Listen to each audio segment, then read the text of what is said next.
Hi friends, good morning to everyone. Welcome to Baba words. వీడియోలోకి వెళ్ళిపోతే ఇక్కడ ఒక సందర్భంలో బాబా ఏమంటున్నారో విందాము. దౌలు సేట్, ఎందుకీ హడావుడి? అశాశ్వతమైన దేహానికి అర్చనలు, అభిషేకాలు శుద్ధ దండగా అన్నారు బాబా. మళ్ళీ చెప్తున్నాను. దౌలు సేట్, ఎందుకీ హడావుడి? అశాశ్వతమైన దేహానికి అర్చనలు, అభిషేకాలు శుద్ధ దండగా అని చెప్పేసి బాబా అన్నారంట. ఓకే, కంటిన్యూ వెళ్ళిపోదాం. అసలు ఏ సందర్భంలో ఈ మాటలు అన్నారు, అసలు దేన్ని ఉద్దేశించి అన్నారు, సందర్భం గురించి చూసుకుందాం. సందర్భం వచ్చేసి ఏంటంటే, ఒకరోజు బాబా రెహతా వెళ్ళడానికి సిద్ధమయ్యారంట. ఈ రెహతా అనేది ఏంటి అంటే షిరిడికి దగ్గరలోనే ఉన్న ఒక గ్రామం అనమాట. బాబా అప్పుడప్పుడు రెహతా వెళ్తూ ఉంటారు. అయితే ఈయన షిరిడి నుండి రెహతాకి వెళ్ళేటప్పుడు ఆయన వెంటుండే కొంతమంది భక్తులు ఉంటారు కదా, ఆయన్ని అనుసరించారనమాట. ఆయన కొంచెం దూరం అనుసరించారు. బాబా నెమ్మదిగా నడుచుకుంటూ ఖండోబా దేవాలయం దాకా వెళ్ళిన తర్వాత ఒక నిమిషం ఆగారంట. ఆగి బయట నుండి ఆలయంలోకి చూస్తూ కనుసైగలు చేశారంట. చేసినప్పుడు మహల్సా ఆలయంలోంచి పరిగెత్తుకుంటూ వచ్చి ఖండోబాకి, బాబాకి కలిపి హారతిచ్చారంట. ఎందుకంటే మహల్సా దృష్టిలో ఆలయంలో ఉన్న ఖండోబా, బయట ఉన్న బాబా ఇద్దరు ఒకేలాగా ఆయన అభిప్రాయం. అసలు చూడండి, బాబా షిరిడి నుండి రెహతా వెళ్ళేటప్పుడు ఖండోబా దేవాలయం దగ్గర ఒక్క క్షణం ఆగారంట. అప్పుడే ఖండోబాకి మాల్సాపతి హారతిస్తున్నారు. సో బాబా చేసే పనులన్నీ ఆల్మోస్ట్ ఈక్వలెంట్ టు గాడ్ దేవుడు చేసే పనులాగే ఉన్నాయి కాబట్టి వెంటనే ఆయనకి ఇంకా ఆయన దృష్టిలో బాబా దేవుడితో సమానం అనమాట మాల్సాకి. సో వెంటనే ఖండోబాకి హారతి ఇచ్చిన వెంటనే బయటకు వచ్చి బాబా అక్కడ ఉన్నారు కదా, బాబాకి కూడా హారతి ఇచ్చారు. హారతి ఇచ్చిన తర్వాత అక్కడ హారతి తీసుకున్న అనంతరం బాబా మళ్ళీ నడుచుకుంటూ వెళ్తున్నప్పుడు అక్కడ చుట్టూ ఉన్న జనాల్ని పలకరించుకుంటూ, వాళ్ళని కుశల ప్రశ్నలు వేస్తూ, మారుతి దేవాలయం ఒకటి ఉంది షిరిడీలోనే. ఇది కూడా బాగా గమనించండి. షిరిడీ వెళ్ళినప్పుడు ఖండోబా దేవాలయాన్ని గమనించండి, మారుతి దేవాలయాన్ని కూడా గమనించండి. మారుతి దేవాలయం దగ్గరికి వచ్చేసి ఆగారంట బాబా. అక్కడికి వచ్చి చేరుకున్నారు. మారుతి ఆ గ్రామ రక్షకుడు. బాబా అక్కడ ఆగి మారుతి వైపు చూస్తూ వేలు తిప్పుతూ ఏవో సైగలు చేశారంట. పక్కనున్న వారికి బాబా ఎవరితోనో మాట్లాడుతున్నట్టు అనిపించింది, కానీ ఏం మాట్లాడుతున్నాడో వినిపించలేదు. ఆ బాబా చేసిన సైగలను బట్టి అక్కడ ఉన్నోళ్ళు ఏమనుకున్నారంటే, నేను అలా వెళ్ళొస్తా, తిరిగి వచ్చేదాకా షిరిడీని జాగ్రత్త చూసుకో అని మారుతితో బాబా చెప్తున్నట్లు అక్కడ ఉన్న జనం ఫీల్ అయ్యారంట. ఏంటంటే ఇప్పుడు గ్రామ రక్షకుడు అంటే ప్రతి ఊర్లో కూడా ఆంజనేయ స్వామి విగ్రహం ఉంటుంది కదా. మారుతి అంటే హనుమంతుడు, ఆంజనేయ స్వామి. సో ఆ కాలంలో కూడా మారుతి దేవాలయం ఉంది షిరిడీకి గ్రామ రక్షణ కింద. సో మారుతి దేవాలయం దగ్గరికి వెళ్ళి ఆగారు బాబా. ఆగి ఏవో సైగలు చేస్తూ ఉన్నారంట. ఏం చేస్తున్నారో ఎవరికి తెలీదు. కానీ ఆ ఉన్న పక్కనున్నోళ్ళు అనుకున్నది ఏంటంటే మారుతి దేవుడికి, ఆంజనేయ స్వామికి చెప్తున్నట్టు, నేను రెహతా దాకా వెళ్ళొస్తాను, నువ్వు గ్రామ రక్షకుడు కదా, కాసేపు షిరిడీని కొంచెం నేను వచ్చిన దాకా షిరిడీని బాగా చూసుకో అని చెప్పేసి చెప్పినట్టు అక్కడ ఉన్న జనాలు అనుకున్నారంట. ఓకే, బాబా చేసే సైకిల్ని బట్టి అక్కడ నుంచి బాబా నెమ్మదిగా నడుచుకుంటూ 4 మైళ్ళ దూరంలో ఉన్న రెహతా వైపు నడిచారు. అంటే ఇక్కడ డిస్టెన్స్ కూడా ఇచ్చారు క్లియర్గా. ఏంటి, రెహతా అనే గ్రామం షిరిడీ నుండి ఎన్ని కిలోమీటర్లుంది? 4 మైళ్ళ దూరం ఉందంట. షిరిడీ ఎళ్ళినప్పుడు ఖచ్చితంగా రెహతా అనే గ్రామం గురించి కూడా ఎంక్వైరీ చేయండి. నిజంగా హేమాద్రి పంత్ గారు రాసిన పుస్తకంలో లాగే అక్కడ 4 మైళ్ళ దూరం ఉందా లేదో చూసుకోండి. 4 మైళ్ళు అన్నారు. 4 కిలోమీటర్లు అనలేదు. మైలుకి, కిలోమీటర్‌కి డిఫరెన్స్ ఉంటుంది. ఓకేనా? 1.5 కిలోమీటర్ వచ్చి మైల్ అనుకుంటా.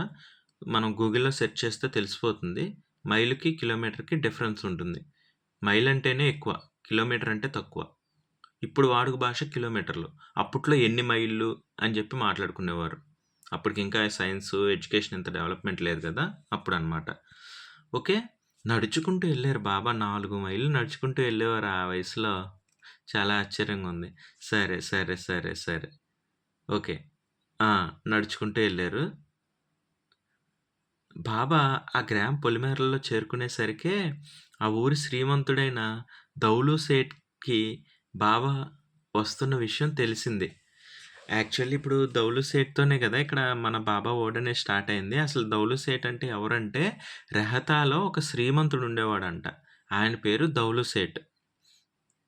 బాబా ఆ పొలిమేరలోకి చేరుకునేసరికే ఆ ఊర్లో శ్రీమంతుడైన దౌలు సేట్‌కి బాబా వస్తున్న విషయం తెలిసిపోయింది.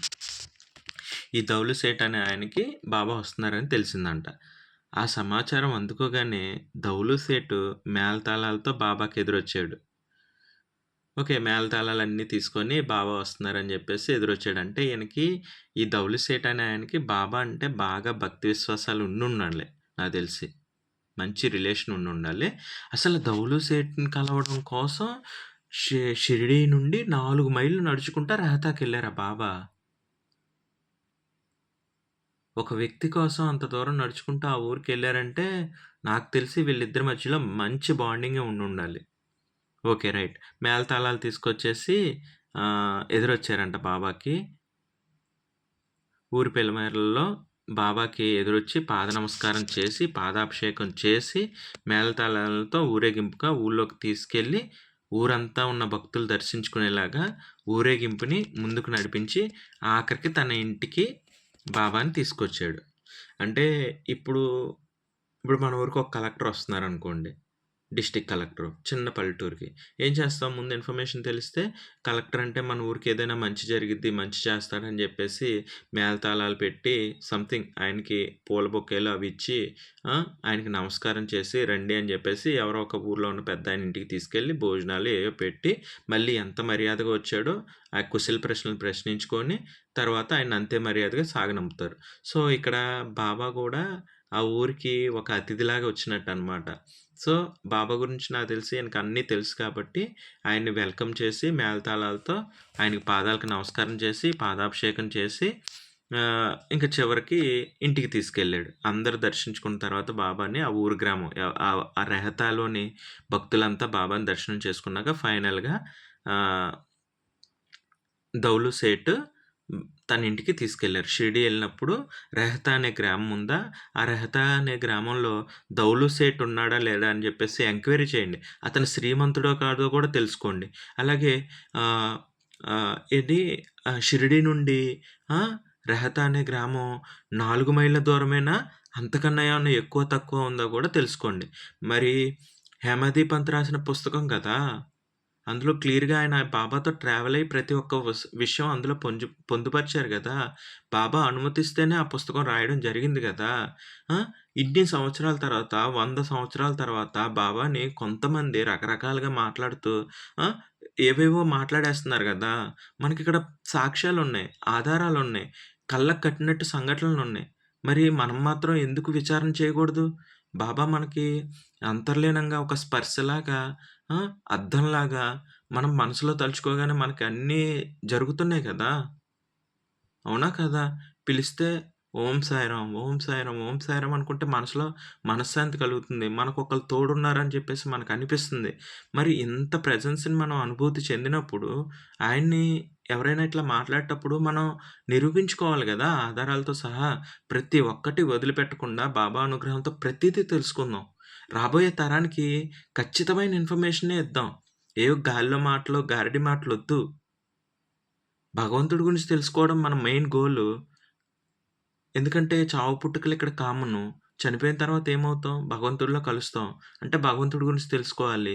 భగవంతుడిని తనలో తను భగవంతుడిని పొంది ఆ! ఆయన తపస్సు ద్వారా భగవంతుడిని సాక్షాత్కారం చేసుకొని ఆ! కళ్ళ ముందు అందరి ముందు భగవంతుడిగా జీవితాన్ని గడిపి చివరికి ఆయన సమాధిలోకెళ్ళిపోయారు. సమాధిలోకెళ్ళిపోయిన తర్వాత కూడా ప్రీవియస్ బాబా వరల్డ్‌లో చూసాం గదా! ఆయనకి మాటిచ్చాడు కదా! ఒకాయనకి. నేను ఎప్పటికీ మీతో ఉంటాను అని జెప్పేసి. సో, ఆయన ఇప్పటికి కూడా ఆయన తలుచుకుంటే అందరికీ ఆహ్, ఆయన ద ఆయన ఉన్నాడు అన్న ఫీలింగ్ కలుగుతుంది. సో, ప్రతీదీ మనం తెలుసుకోవాల్సిందే. With proofs తెలుసుకోవాల్సిందే. ఇక్కడ 'దౌలు సేట్' మరి 'దౌలు సేట్' అనే ఆయన ఆ కాలంలో ఒక 100 ఏళ్ళు ఒక 150 years back around 100-120, 150 years back 'Daulu Seth' అనే ఆయన ఒకాయన ఉన్నాడా? అప్పటికే బాబాని మేళతాళాలతో ఆహ్వానించి అన్నీ చేస్తున్నారంటే అప్పటికే బాబా భగవంతుడి స్వరూపం అని అందరికీ అర్థమైపోయింది. ఈ ఊరు నుండి షిరిడీ నుండి రెహతా ఎళ్ళేలకే అక్కడ అందరూ ఆయన్ని గుర్తించి, సన్మానం చేసి, దర్శనం చేసుకుంటున్నారంటే అప్పటికే బాబాకి అం భగవంతుడని ఆళ్ళందరి దృష్టిలో వచ్చేసింది ఒక ఇంప్రెషను. ఆ స్థాయిలో ఉన్నప్పుడు జరుగుతుందనమాట. సో, ఫైనల్‌గా దౌలు సేట్ అనే ఆయన బాబాని ఇంటికి తీసుకొచ్చుకున్నాడు. తీసుకొచ్చుకున్న తర్వాత ఆయన ఆ ఊర్లో శ్రీమంతుడులే. అది గూడా ఎంక్వైరీ చేయండి. ఆయన కొంచెం ధనవంతుడైన దౌలు సేట్ ఉన్నాడా? రెహతా అనే గ్రామం మనకి ఇంపార్టెంట్. ఓకేనా? రైట్. అయిపోయింది. ఇప్పుడు మన మెయిన్ బాబా ఓడ్ అనమాట. ఇప్పటికి ఎంటర్ అయింది. 10 నిమిషాల తర్వాత బాబా ఓడ్. దౌలు సేట్ ఎందుకీ హడావిడి? అశాశ్వతమైన దేహానికి అర్చనలు, అభిషేకాలు శుద్ధ దండగ అన్నారు. చూసారా బాబా ఎంత స్పష్టంగా అన్నారో?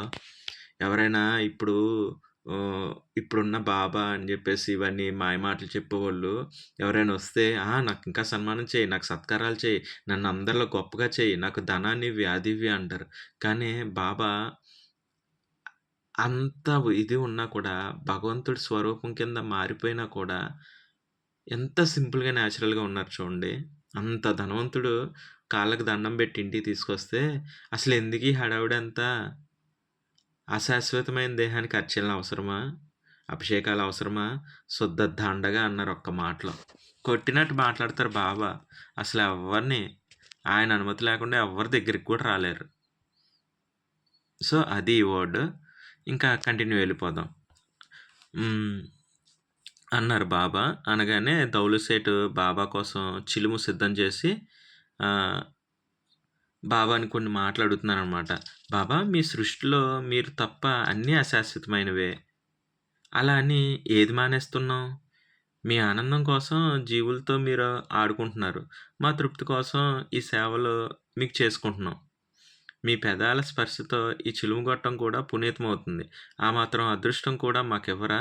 అందుకే పాద నమస్కారాలు, పాదాభిషేకాలు అని చిలుమంటిచ్చి బాబాకి అందిచ్చారనమాట.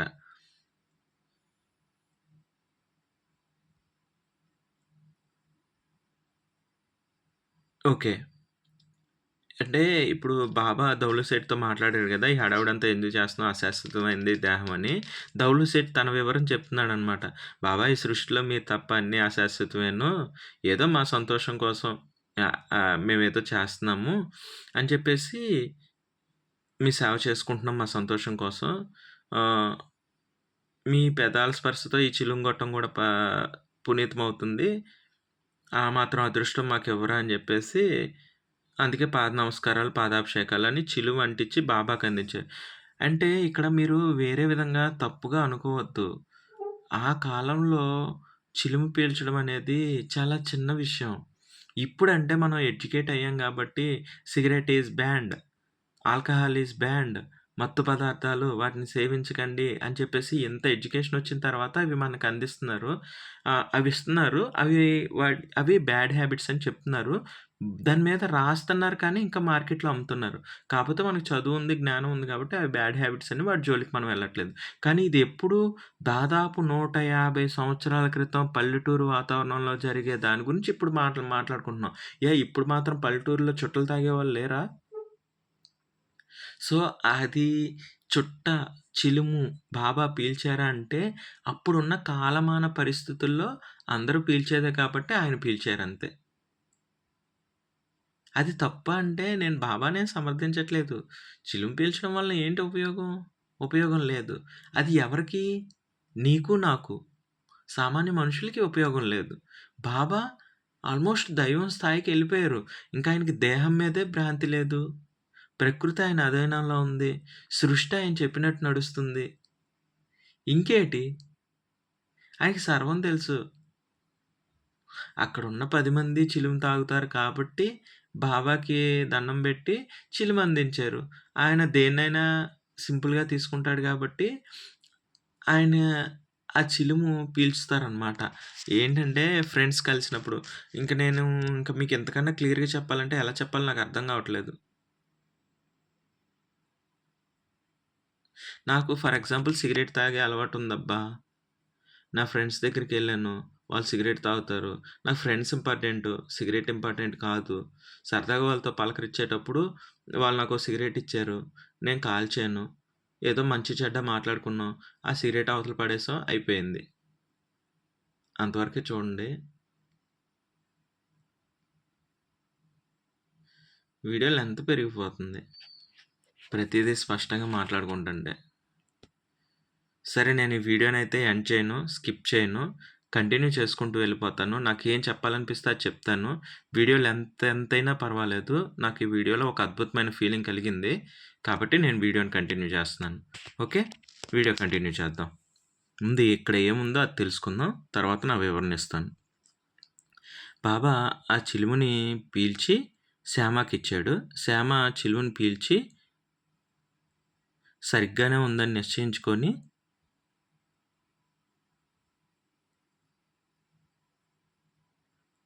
ఓకే. ఫస్టు బాబాకి ఈయన చిలుమిచ్చారు గదా! దౌలు సేటు చిలుముని తయారు చేసి సిద్ధం చేసి ఇచ్చారు. ఆ చిలుముని ఫస్ట్ శ్యామకిచ్చారు బాబా. శ్యామ ఎప్పుడు పక్కనే ఉంటాడులే గదా! ఫ్రెండ్స్‌లాగా ఉంటారు ఆళ్ళిద్దరు. ఫస్ట్ ఒకసారి శ్యామ పీల్చి ఓకే. రైట్ బానే ఉంది అనుకున్న తర్వాత బాబాకిచ్చాడు. బాబా ఆ చిలుముని పీల్చి అనంతరం దౌలు సేట్‌కిచ్చాడు. దౌలు సేట్‌కిచ్చిన తర్వాత దౌలు సేట్ కూడా ఆ చిలుముని పీల్చి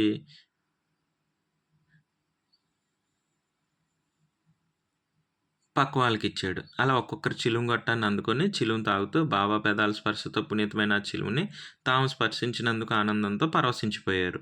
ఓకే. ఆ తర్వాత కాసేపు పిచ్చాపాటి మాట్లాడుకున్నారనమాట. దౌలి సేటు బాబాకి రొట్టెలు, కూర సమర్పించాడు. బాబా ఒక ముక్క తుంచి నోట్లో పెట్టుకొని నములుతున్న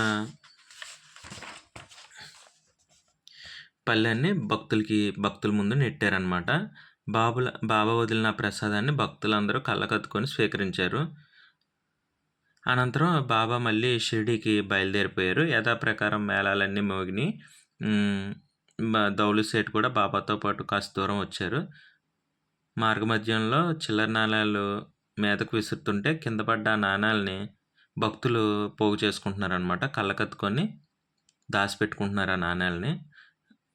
అలాగే బాబా నడుస్తుంటే వెనక నుంచి భజన బృందాలు బాబా నామస్మరణ చేస్తూ ఆ ఊరికి పొలిమేరల దాకా బాబాని అనుసరించారు. రెహతా పొలిమేరలు చేరుకోగానే బాబా ఇంక అక్కడితోటి ఆగిపోయి మేళతాళాలు, భజనలన్నీ ఆగిపోయినాయి. అంతా నిశ్శబ్దం ఏర్పడింది. బాబా తల తిప్పి భక్తుల వైపు అదోలా చూసి, అక్కడున్నా, ఇక్కడున్నా నేనెప్పుడు మీ వాడినే. మీ క్షేమమే నా ధ్యేయం. మీకోసం నిరంతరం అల్లాని ప్రార్థిస్తాను. అందరం ఆ అల్లా బానిసలం. ఆయనే అందరికీ యజమాని. అల్లా మాలిక్ అన్నారు. ఇంకా భక్తులందరూ ముక్తకంఠంతో జై బోలో సాయినాథ్ మహారాజ్‌కి జై అని నినాదాలు చేశారు. బాబా మందహాసం చేసి షిరిడీ వైపు అడుగులు వేశారు. ఆయన రాత్రయితే షిరిడీలో తప్ప ఇంకెక్కడ ఉండరనమాట. కానీ ఎక్కడ పడితే అక్కడ, ఎప్పుడు పడితే అప్పుడు భక్తులకి మాత్రం భౌతికంగా దర్శనాలు ఇస్తూనే ఉంటారు. షిరిడీలో వాళ్ళకి మసీదులో కనిపిస్తారు. బయట ఊరు వారికి అక్కడ దర్శనమిస్తారు. అదే బాబా ప్రత్యేకత. ఆ ప్రత్యేకత నేటికి కొనసాగిస్తున్నారు బాబా. Okay friends. ఎంటైర్ ఈ వీడియోలో మీరు గమనించారో లేదో, నేను మిడిల్‌లోకొచ్చినప్పుడు ఒక రకమైన భావోద్రేకానికి గురయ్యాను. మీరు గమనించారా లేదా? షిరిడీకి, రెహతాకి ఉన్న డిస్టెన్సు, ఆ ఊర్లో దౌలు సేట్ అనే పెద్ద మనిషి ఉన్నారా లేదా? ఇవన్నీ డీటెయిల్స్ క్లియర్‌గా ఎంక్వైరీ చేసుకోండి షిరిడీ వెళ్ళినప్పుడు ఎంక్వైరీ చేద్దాం అని చెప్పేసి ఒకటి చెప్పాను. నెక్స్టు ఇక్కడ చిలుమగొట్టం విషయం అనేది కొంచెం ఎక్స్‌ప్లెయిన్ చేసేటప్పుడు కొద్దిగా కష్టంగా అనిపిచ్చింది. బట్ నేనది ఫీల్ అవ్వగలుగుతున్నాను. మీకెలా చెప్పాలి? ఏం చెప్తే అర్థమవుద్ది? ప్రస్తుతం నేను వీడియో చేస్తున్నాను గానీ, నేనున్న సిట్యుయేషన్ ఏంటి? మీకెలా చెప్తే అర్థమవుద్ది? ఈ వీడియోని ఒక గోల్డెన్ వీడియో కింద, మెమరీ కింద పెట్టుకోండి ప్రతి ఒక్కళ్ళు. నాకైతే ఇది బంగారంతో సమానం ఈ వీడియో. ఇక్కడ మనం పుస్తకం 'హేమాద్రి పంత్' రాసిన పుస్తకం ఎలా ఉందంటే, అప్పుడు జరిగిన ప్రతి ఒక్కటి కళ్ళకి కట్టినట్టు ఉదాహరణలతో సహా ఎక్స్‌ప్లెయిన్ చేస్తున్నట్టుంది. మన కళ్ళ ముందే జరుగుతుందా అన్నట్టు అనిపిస్తుంది. ఈ పుస్తకంలో ఉన్న చదువుతూ, అక్కడ నిజంగా అనుభూతి చెందుతుంటే ఒక రకమైన వైబ్రేషన్ ఒస్తుంది. 2024 ఒంగోలు గ్రామంలో ఉన్న నాకు, ఆ కాలంలో షిరిడీలో ఉన్నట్టుంది. ఈ పుస్తకం గురించి తెలుసుకొని, బాబా వాక్యాలు అధ్యయనం చేస్తంటే, అది నేనున్న ప్రస్తుతం ఉన్న సిట్యుయేషను.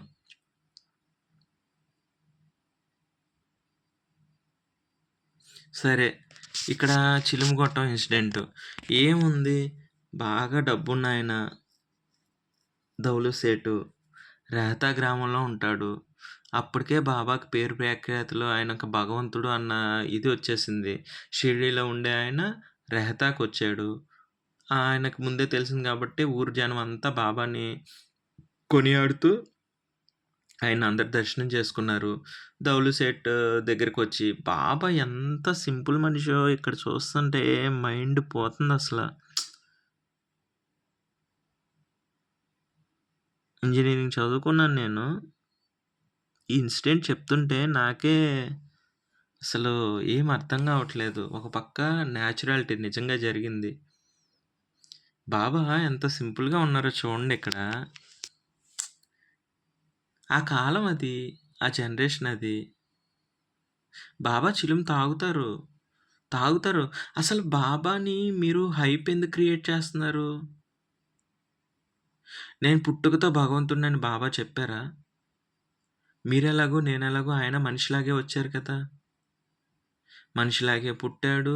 ఆయనకు గురువున్నారు. 12 ఏళ్ళు తపస్సు చేశాడు. జ్ఞానం పొందాడు. ఇంకా భగవంతుడి స్టేజ్‌కి రీచ్ అయ్యారు. ఒక పిచ్చివాడిలాగా, ఫకీర్‌లాగా షిరిడీ ప్రాంతాల్లో తిరిగారు. తర్వాత వైద్యం చేసి వైద్యుడయ్యాడు. కోరికలు తీర్చి భగవంతుడయ్యాడు.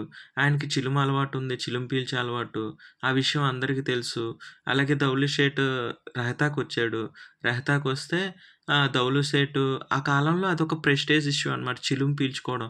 మనిషి అన్నవాడికి ఏదో టెన్షన్స్ అవి ఉంటాయి కదా! చిలుము పీలుస్తూ ఉంటారు. దౌలు సేట్ చిలుము పీలుస్తాడు. కాబట్టి బాబాకి చిలుము పీల్చే అలవాటు ఉంది కాబట్టి చిలుము తయారు చేసి ఇచ్చారు.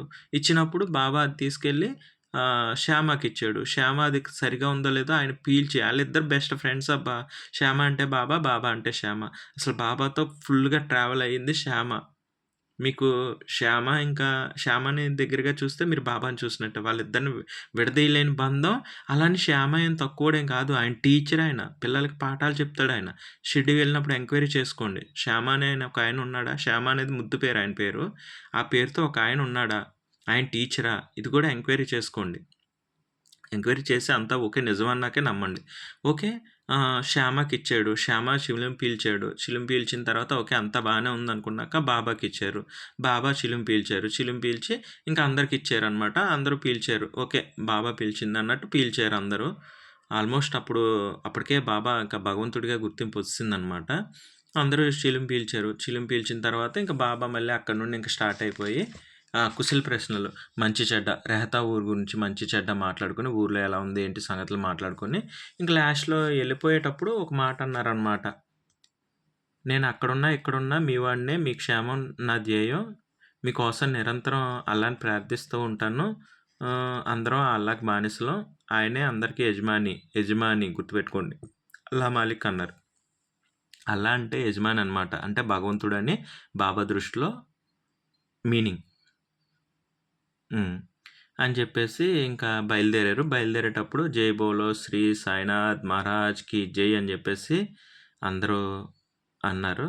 అన్న తర్వాత చిన్నగా బాబా షిరిడీకి బయలుదేరారు. ఎందుకు అంటే 4 మైళ్ళంటే ఓ పూటలో ఎళ్ళిపోవచ్చు కదా! అక్కడికన్నా కొంచెం టైమ్ స్పెండ్ చేసి మళ్ళీ రిటర్న్ 4 మైళ్ళు వచ్చేసారు బాబా. అంటే రాత్రి టయానికి మాక్సిమం ఏంటంటే బాబా నైటు షిరిడీలోనే స్టే చేయడానికి ఎక్కువ ఇష్టపడతారు. సో, పొద్దున్నెళ్లారు, రెహతాకెళ్లారు, అక్కడ భక్తులకి దర్శనం ఇచ్చారు, ఆతిథ్యం పొందారు, కుశల ప్రశ్నలు మాట్లాడుకున్నారు దౌలు సేట్‌తో. మళ్ళీ రిటర్న్ వచ్చేసి రాత్రయ్యేలకి షిరిడీ చేరుకున్నారనమాట. షిరిడీలో ఉన్న భక్తులకి షిరిడీలో దర్శనమిస్తారు.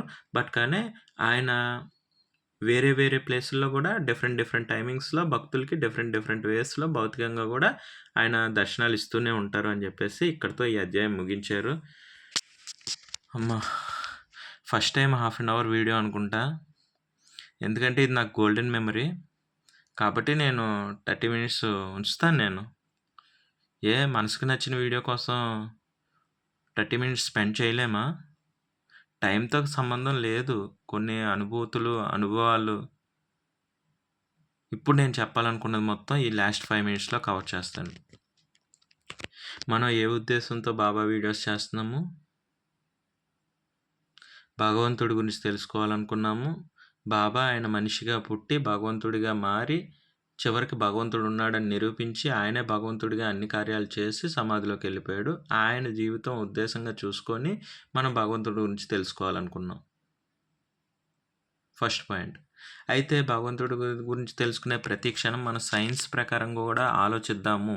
మనం విజ్ఞాన యుగంలో ఉన్నాం. చదువుకున్న కాలంలో ఉన్నాం. దేన్ని బ్లైండ్‌గా నమ్మొద్దు. మూఢనమ్మకాలను ప్రోత్సహించొద్దు అని చెప్పేసి మనం అనుకున్నాం కదా! అందుకని ప్రతీదీ పరిశీలిద్దాం. సెకండ్ పాయింట్ అయిపోయింది. థర్డ్‌ది ఫీలింగ్సు, అనుభూతులు.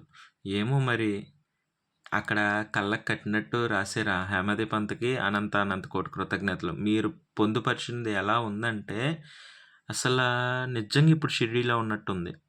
మా కళ్ళ ముందు ఇదంతా జరుగుతున్నట్టుంది. అంత న్యాచురల్‌గా ఉంది. ప్రతి ఒక్క పదం, ప్రతి ఒక్క అక్షరం పొల్లుపోకుండా ఉంది. Fourth point. ఇక్కడ అన్నీ సాక్ష్యాధారాలతో ఉన్నాయి కాబట్టి, మనకు అవకాశం దొరికినప్పుడు, బాబా అనుగ్రహం అయినప్పుడు షిరిడీ ఎళ్లి అవన్నీ క్లియర్‌గా తెలుసుకుందాము అని జెప్పేసి. Fifth point. ప్రతీదీ సినిమాలో చూపించలేరు. ఇప్పుడు దానికి ఉదాహరణ 'దౌలసేట్' ఇన్సిడెంటు. అక్కడ షిరిడీ గురించి ప్రస్తావించారు. రెహతా గ్రామం గురించి ప్రస్తావించారు. మధ్యలో ఎంత డిస్టెన్స్ ఉందో చెప్పారు. ఆయన దౌలసేట్ గురించి ఎక్స్‌ప్లెయిన్ చేశారు. ఆయన ఊర్లో శ్రీమంతుడని. ఆ!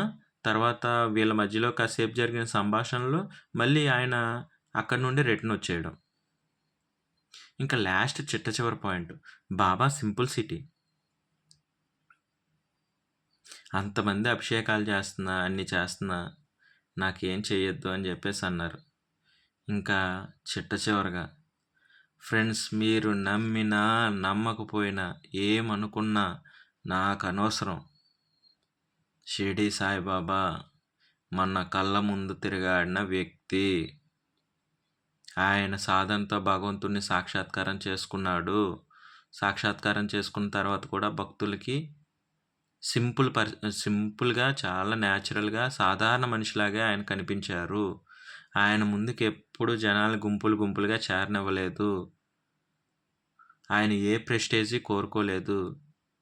ఆయన ఏదో ఆయన చుట్టూ ఉండాలి అని జెప్పేసి ఏనాడు ఏమి కోరుకోలేదు. సింపుల్‌గానే జీవించాడాయన. ఒక్క ముక్కలో చెప్పాలంటే ఆయన మన భూమి మీద పుట్టడం మన అదృష్టం. ఇంకా బాబా గురించి ఎంక్వైరీ. ఆయన ఎవరై ఉండొచ్చని. చాలా సందర్భాల్లో ఆయన కృష్ణుడికి దగ్గరగా పోలికల్లో, మాటల్లో గానీ, చాలా వాటిల్లో చాలా దగ్గరగా అనిపిచ్చాడనమాట. కృష్ణుడి అంశంలాగా ఫీల ఫీలింగ్ అనిపించింది. అయితే మనం ఎందుకు ఒక్కొక్కళ్ళకి ఒక్కొక్క అలాగా ఆపాదించడం ఎందుకు? రాములు వారు పుట్టారు. రామాయణం జరిగింది. ఒక గొప్ప వ్యక్తి, దేవుడులాంటి వ్యక్తి అని జెప్పి కొనియాడి ఇప్పటికి పూజలు చేసుకుంటున్నాము. అంతే అంత గొప్ప స్థాయికి రీచ్ అయితే భగవంతుడే. కృష్ణుడొచ్చాడు. ఆయన చేసిన అద్భుత కార్యాలు, ఆయన ఇంకా భూమి మీద భగవంతుడు. ఆయన్ని ఇప్పుడు స్మరించుకుంటున్నాం. ఆయన చరిత్రను తలుచుకుంటున్నాము. మానసిక సంతోషాన్ని పొందుతున్నాము. హ్యాపీగా ఉంటున్నాము. అలాగే బాబా వచ్చారు. మనిషిలాగే వచ్చాడు. భగవంతుడి దివ్య జ్ఞానాన్ని పొందాడు. అలా అని చెప్పి ఏ రోజు దేన్ని దుర్వినియోగం చేసుకోలేదు. సంతోషంగా ఆయన ఏం చేయాలైతే కార్యాలు చేసి హ్యాపీగా ఆయన సమాధిలోకి వెళ్ళిపోయారనమాట. ఓకే ఫ్రెండ్స్, నాకిదొక golden video dedicated to Hemadi Pant. Hemadi పంత్‌కి అంకితం ఇస్తాను. ఎందుకంటే కళ్ళకి కట్టినట్టు అక్కడ అన్నీ చూపించారు కాబట్టి. Thank you God for everything. Om Sairam, Om Sairam, Om Sairam.